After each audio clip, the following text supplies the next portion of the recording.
What's up, losers? Today I'm back with another r/fatlogic escapade. Taking a look at a couple of posts that caught my attention. Sharing my thoughts on them. And doing my best to keep things entertaining all the way through. This is episode 133 in the fatlogic series. And I can't wait to sink my teeth into these juicy posts. So without further lollygagging, let's get into it.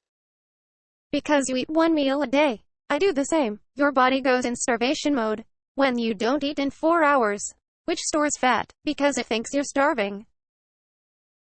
Ha ha ha, what? 4 hours? Starvation mode? Really? This is something else, man. We're so far into the realms of surreal self-parody here that I don't even know which way is up. Like, at this rate, it won't be long until they're claiming that everyone needs a permanently attached feeding tube, pumping mashed up cheeseburgers into them 24 hours a day. Because otherwise we'll simply never escape the clutches of starvation mode. It's just bananas. Legitimately bananas. Fat activists really have run a long way with the whole starvation mode concept though. You've got to give them credit for that. At least, like, never mind the fact that these people are never actually starving, and on the contrary, eat significantly more than they could possibly need to. Never mind that starvation mode cannot just make people put on a ton of weight with calories that they don't have. Never mind that 4 hours is an absolutely tiny amount of time to go without food. Never mind any of that.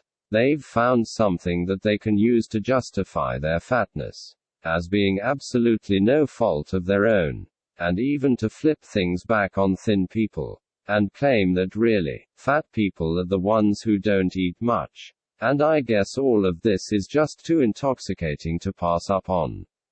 Regardless of how utterly ridiculous and embarrassing posts like this, that attempt to uphold the fiction, inevitably make them look. Sighs. How sad. Oh, and this is something of an aside, but I'm a little confused as to why the poster themselves apparently only eats one meal a day, when they believe that starvation mode kicks in after 4 hours. Like, do they just enjoy the starvation and relish the opportunity to get fat while barely eating anything? Because that just sounds super unpleasant to me. Am I missing something? Have I somehow misunderstood what the post is saying? I suppose it's possible, but at the end of the day, I don't believe that they're only eating once a day regardless. And I don't believe that they're in starvation mode either, so it really makes no matter.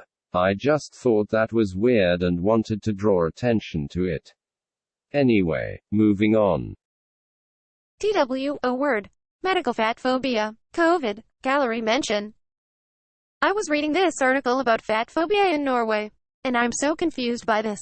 They start off by talking about how badly fat people are treated just for being fat, but then later talks about the obesity epidemic and high-calorie temptations.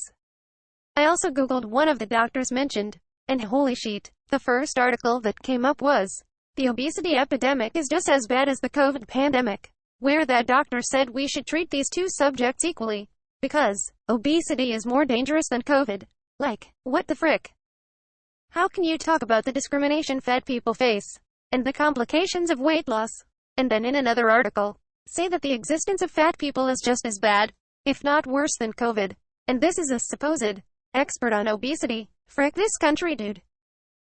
Okay, so I actually saved this one quite a while ago and forgot about it, but when I looked at it again today, it suddenly struck me that the post illustrates, perhaps better than any other, the strange disconnect between how fat activists think about obesity and how normal people think about it. Because evidently, to this poster, caring about fat people as human beings and wanting them to be treated with compassion and respect simply cannot be reconciled with any acknowledgement of the fact that obesity as a medical condition is harmful. To the poster, it's very simple. You're either fully on board with the whole Hayes clown show. Or you're anti-fat. There is no middle ground.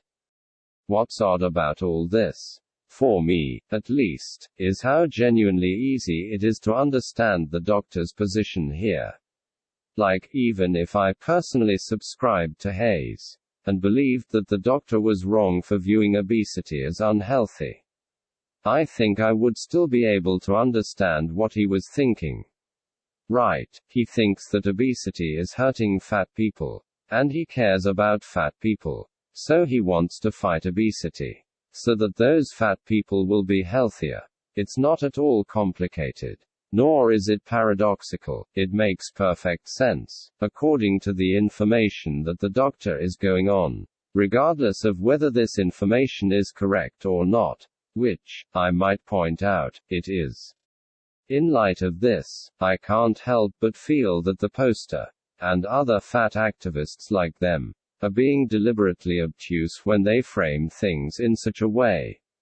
Instead of accepting the doctor's kindness towards fat people for what it is, and respectfully disagreeing with them on the science of obesity, the poster elects to be as uncharitable as possible, to disregard their efforts on behalf of fat people, call them fatphobic, and imply that they want fat people to stop existing altogether, rather than just, wanting to help fat people lose weight, and prevent more people from becoming fat, through poor lifestyle choices. I don't really know where I'm going with all of this, other than that I think it's really sad, and profoundly unhelpful, that fat activists insist on representing their opposition in such a skewed manner. Not only does it unfairly vilify people who sincerely want to help, but it also prevents any kind of meaningful dialogue from being initiated. Because being honest, who among us would want to have a conversation with someone like this?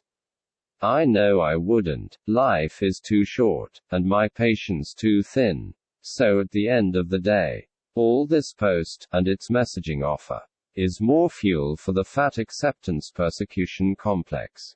And what can I say? I think they've got more than enough of that already. So yeah, not a good post. I don't like it. 3 out of 10. Pursuing weight loss, in this culture, is seen as a noble pursuit, so it can act as a great distraction from pursuing our actual purpose in life. This culture treats the pursuit of weight loss and maintaining a small body as something worthy and valuable, but is really, of all the things we could be doing on this earth, the potential for creative expression, adventure, innovation, helping each other, yet we are incentivized to spend our time and energy worrying about our looks. We are meant for greater, more meaningful things, yet it's hard to not be focused on our looks. When looks are judged so harshly, look at any tabloid magazine. But it's just a distraction that we can overcome when we realize our worth and value does not come from a small body or youthful looks. We are born worthy, and with a yearning to experience life, and that doesn't change as we age. Size. So we're doing the whole thin people have no life, no vision, and no depth thing again, are we? Fantastic. I'm sure I'll be convinced this time. Wait, no I'm not. This is still just as much of a load of self-justifying twaddle as it always was. Thin people do not give up on all of their other priorities in life, just to focus on being thin. Because being thin is not a full-time job. There's still plenty of room for all of the creative expression, adventure, innovation, and helping each other one could possibly want to do. And if anything, being fit and healthy only expands one's ability to participate in these things. I swear man, there's nothing sadder than seeing all these fat activists convince themselves that losing weight requires one to sell one's soul to the diet culture devil, or some sheet, and that being fat is like, totes a better and more meaningful way to live. Because stepping one foot inside a gym immediately reduces people to joyless, looks-obsessed zombies. Obviously it's not true, but perhaps more importantly, it only serves to spook fat people out of trying something different. that could really improve their lives, to fix them in place as they are now, and ensure that they don't even consider change as a possibility. Which, I don't know, seems pretty damn toxic to me.